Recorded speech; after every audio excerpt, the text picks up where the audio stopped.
Hi everyone. So we have sad news. The WCA recently announced that they would be discontinuing the Rubik's Clock as an official event as of World Championships 2027, about a year from now. And the main reason they cite for doing this is that this event is not very spectator friendly. And I was hoping I could try fixing that with this thing called polarized film. So here's a refresher on how polarized film works. When light passes through the film, it gets polarized in the angle of the film itself.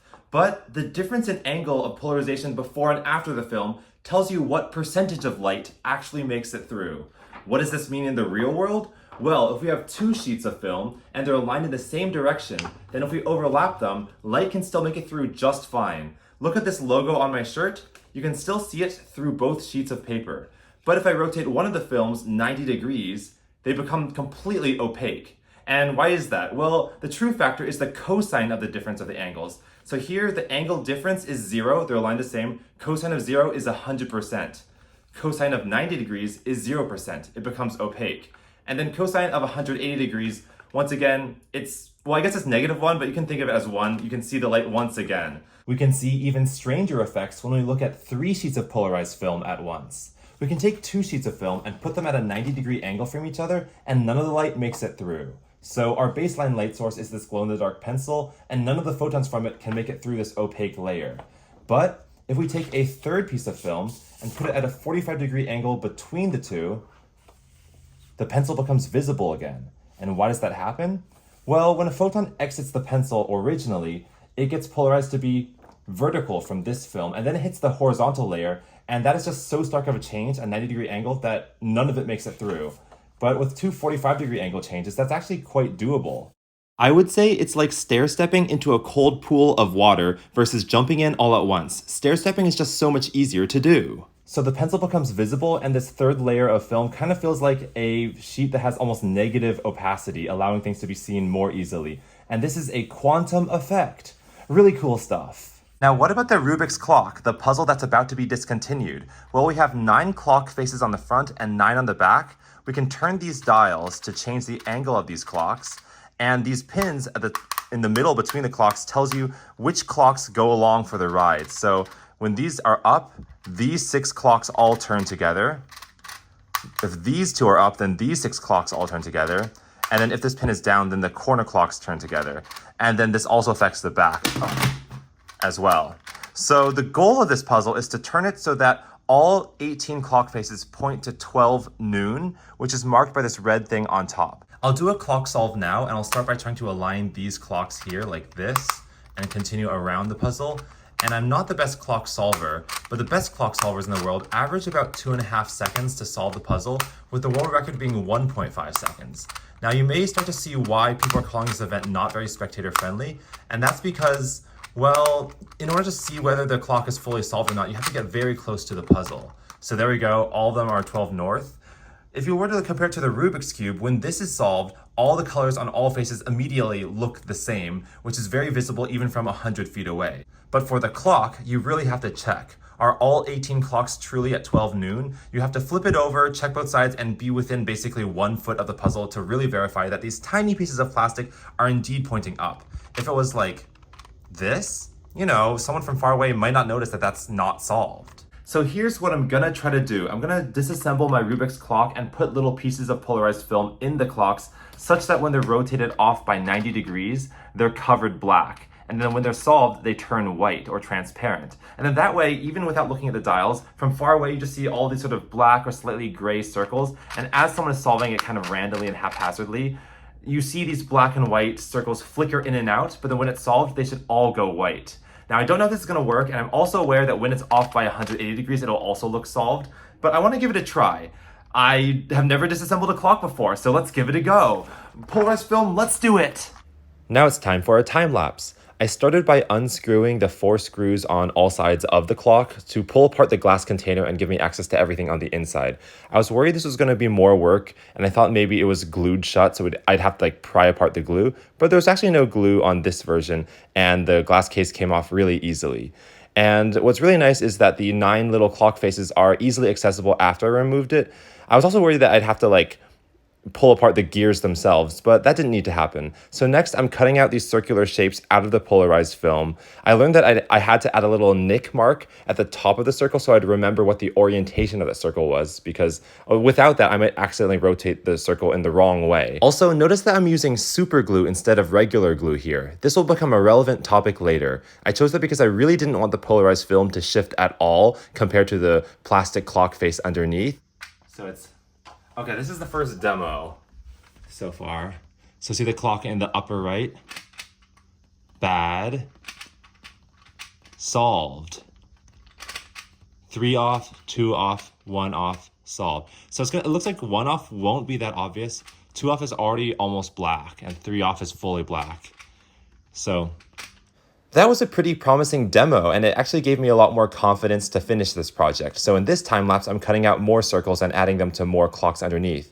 My plan is to cut out a much larger version of the film and attach that to the general glass case on the outside once I've finished all 9 clocks. So we have 9 pieces of inner film that all turn independently, and then 1 large piece of outer film that doesn't move at all. And that's where you get the difference of angles. And I also think that in the future, I could use like a laser cutter to actually cut out these circles to make them more accurate. But, scissor cutting is just good for this proof of concept. We have a bit of a problem. So the first 3 dials went pretty good, and, there's a little bit of a gap there, but they actually turned pretty well. These turn together. Also, these wheels can turn together. Now, when I put this one on, I accidentally shifted the film as I was putting it on, so I was like, oh shoot, and I pulled it off, and I think some of the glue went into the cracks around the clock, so it doesn't turn. So like I can try turning this, but I think glue went in the cracks there, and it just doesn't turn. It was my first mess up, and I realized like this clock is not solvable now. So I postmated some acetone, which I've heard might help dissolve super glue. I might try using the X-Acto knife and trying to cut around the clock. Spoiler alert, when you super glue a clock together, nothing can really undo that. So even though I'm trying to use an X-Acto knife to cut a crack into this clock, and I did pour a ton of acetone on it as well, this clock is glued shut, and I just had to start over with a second clock, do the whole process over again after that. Here's what it looks like on day 2. So this is about 18 hours after starting.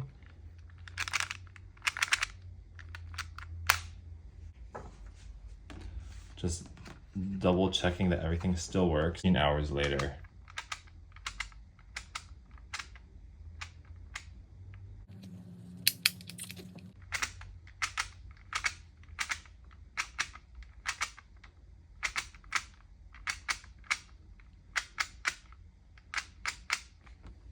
The next step is to cut out a second layer of the polarized film in the shape of the entire glass case, which will then cover the entire clock, and that will be part of the puzzle. Quite loose with it, so when this covers it up, it's not going to be a problem that those cuts weren't that accurate. And this also makes the pins really stand out. But anyway, okay, we have a bit of a problem. I was doing some test experiments by putting this piece on top and seeing how good it looked, and long story short, it didn't look very good. And it's because I noticed there's all these artifacts. This is supposed to be light, and this is supposed to be dark.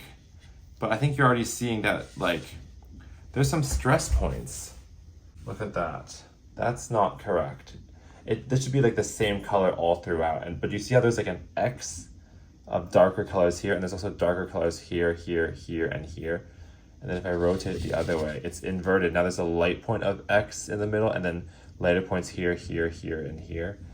That shouldn't be happening. It should be the same throughout. So I think using the X-Acto knife on polarized film isn't a good idea. So at this stage, I thought that using an X-Acto knife was causing warping within the film, which makes the angles of the light going through distorted. So I tried using different shapes. So instead of the whole circle being cut out, I just used these 1x3 strips.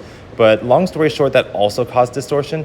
And the last conclusion I've had, which I think is correct, is that it's the glass itself that acts as a slight lens on the light, making it bent. So knowing that no matter what happens to the polarized film, it could be good or bad, the glass itself is going to cause the problem, I eventually realized I'm going to have to ditch the glass and tape the film directly on the clock face itself. Now you can see me trying different angles of the film on it, and you can see that when the film is by itself, there's actually no distortion issues, and doing a 90-degree rotation turns it from this kind of dingy gray to a very full black. Well, here we go. I have draft 1 of my prototype where I've just glued the film onto the edges here and here to cover the whole thing. The film is sort of starting to come off because I'm in New York now and it got a little banged up in a suitcase. I also brought the super glued stuck, version of the clock that, died for our, sacrificed itself for our scientific education. So I'm gonna scramble this clock using this scramble and see what a solve looks like. So here we go. I'm gonna hold it center stage. If I put it flat, it reflects the sun. So I'm just gonna hold it like this. And we're gonna scramble. So right now this is fully solved mode and the clocks are light. I'll have a discussion about that later. Anyway, upright 6. Down right 0, down left +6. Up left 0, up 5. Right 6. Down -4. I don't know if I did that right. Left 6. All 5, flip it over, and then this one doesn't look any different. I didn't bother to do the other side because this is a proof of concept. Also, the clocks here are black, so it wasn't gonna work. All 5 minus, and we're done. So down right and up left, not that that really matters. So there we go. This is the scramble for the clock. So as you can see, some clocks are visible, some are not. And yes, we can't even see whether the hand is pointing to the left or to the right. That will be fixed in a later version. But for now, let me pretend like this is like an official solve, although this is definitely not WCA legal. And I'm gonna start by solving this side because I do the edges here and then do edges and corners here. I wanna spend as much time. Okay, we have our timer. I'm not a clock speed solver, but let's start in 3, 2, 1, go. So I'm gonna line these two. Again, this is no different from a normal clock solve. I went the wrong way around. And now, if I put them all to 12 north, oh, I got that the wrong way. Okay, 12 north. Now I'm gonna flip it over, and we're gonna fully go based on these clocks. So I'm gonna start by aligning this and this. I can't even see which way this is going, but look, as a spectator, you might not be able to see the clock hands, but you can see the colors changing. Whoa, now these are aligned, you can tell just by the colors. Now that's not aligned because it's a different color, but these are, now align the colors. Whoa, now these are the same color, but this corner's not the same color. But now, wait, they are the same color, very dark though, and this one's the same color. So now it's just, wait, this corner is in the opposite direction. You can't really tell. It's clearly not solved, but like, wait, I did that wrong. Okay, so this one is the oddball out. It's clearly darker than the rest. Let's make them all darker to match. Now they're all dark. This one's 180 degrees, that's the same color, but that happens occasionally. And you can see the color of all 8 changing except for that one in the lower right corner. Now they're all aligned, and when we put them all up here, they all turn white at the same time, and the final time is 1 minute, 10 seconds, and it's solved. So yeah, that's a demonstration of how it could eventually look. I think some improvements I could do for later versions are, one, it would be super easy to add a little piece of bright post-it note on top of the clock face to show which way's up, so that even when they're rotated off by 90 degrees, we can actually tell which way it's going. Because, if we were to do something like this, clearly, like, you can tell these two are 180 degrees apart, but then if we turn them all 90 degrees, you can't tell that this way is different from this way. But that is so easy to fix once I add like a little indicator on top of the lower layer of film, but below the upper layer of film. Another change is, well, the film being directly on the clock face is not ideal because you can like slowly pick at it with your fingers, or it will just like slowly wear down from the elements. Honestly, it is okay to have glass on the clock face as long as the two pieces of film are adjacent, they're next to each other. So if it were to go glass, film, that would work. The issue is in earlier versions, it would go film, glass, film. So this is going to, like, maybe I could do that for a second version as well. Yeah, but I wanted to get this proof of concept out because, I'm currently traveling on my BFDI tour, and I wanted to show people what it could look like. Let me just like scramble like kind of quickly to kind of give people a sense of like the fun visuals that appear when you do this. Like I'm doing this like just hand scrambling, but like you can tell how fun this all looks. Like it's like literally a party, like a disco ball. Like if this were showing at a WCA competition, the spectators would go wild because they're seeing all these colors changing, whereas in the past they wouldn't. And maybe, some polarized film manufacturers can give us like red film, green film, blue film, and we can make this cycle through the colors of the rainbow instead of just black and white. Like you are clearly mesmerized right now. Like It doesn't get any better than that. And also, it does depend on the lighting, whether the black and white looks that different. But I think that even in this outdoor sunny lighting that I'm in right now, it's not bad at all. Wait, let me try to get these as, can I do a checkerboard? Okay, it's solved again. I'm gonna try to build a checkerboard. So to do that, I'm gonna start by making these 90 degrees off, make these 90 degrees off, these 90 degrees off, and these 90 degrees off. So, oh, there we go, the checkerboard is done. So we have a checkerboard, and now this is the highest intensity strobing that this clock can do. So keep your eyes peeled.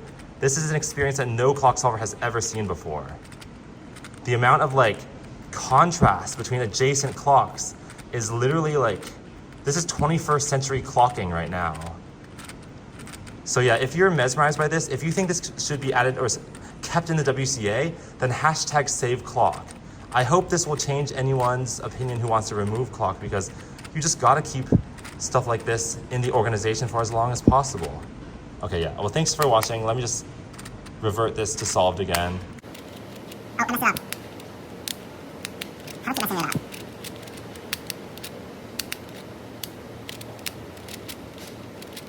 Okay, that was not optimal, but it got it solved in the end. The back's not solved, but who cares about that? This is very basic. This is where the fun side's at. One last thing, let's say I were to make a version 2 of this puzzle where I do add a bright green indicator tape on each of the 9 clock faces. Then I could make it so that this is the solved state because it's black all throughout. For all the other twisty puzzles like the Rubik's Cube, Pyraminx, Megaminx, the solved state is when it's one color all matched up. So this looks unsolved and this looks solved, which is the inverse of how my version 1 went. So that's an interesting change I could make when I get home and maybe try tinkering with this a bit further. So there we go. Wait, the lighting is better here. That's bright. Okay, let me turn it up to the light so you can see it more easily. Yeah, it's more visible in person than it is on camera, I swear. There we go. Anyway, thank you for watching. I'll see you in my next cubing video. Bye.